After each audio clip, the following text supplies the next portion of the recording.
Sambal asing? Yang ni? Yang lain semua boleh? Akak buat nasi lemak dulu Sambal sotong, sambal lebih sekali Ni semua boleh?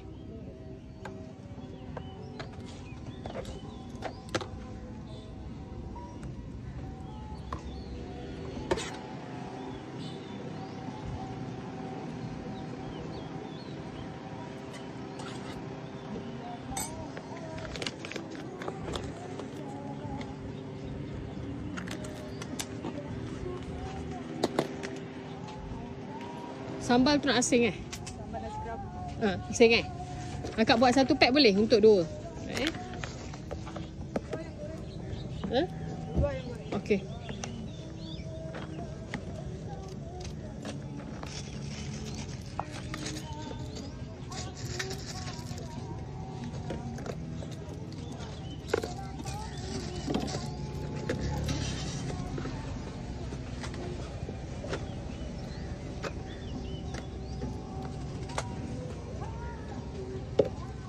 Sambal asing.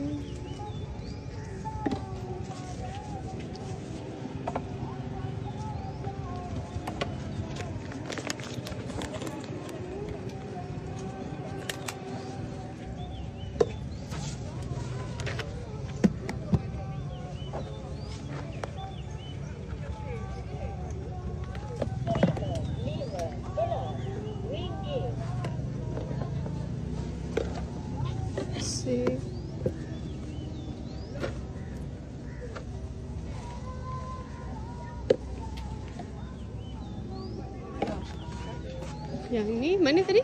Ni Ni je? Tak ada pecah tu. Terkoyak dua lah. Awak separuh, akak separuh lah boleh? Kak ni merajuk lah saya macam ni. Tak, boleh ada. Kak gurau. Oh my god. Pagi ni gurau nanti tidur.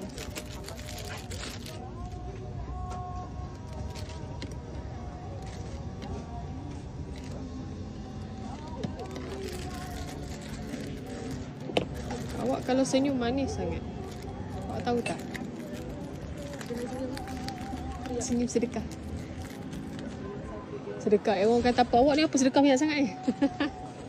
Okey, nasi kerabu semua dah 88, 16 tambah 7 apa? Right. Pagi sangat je. Aduh, pagi sangat 23.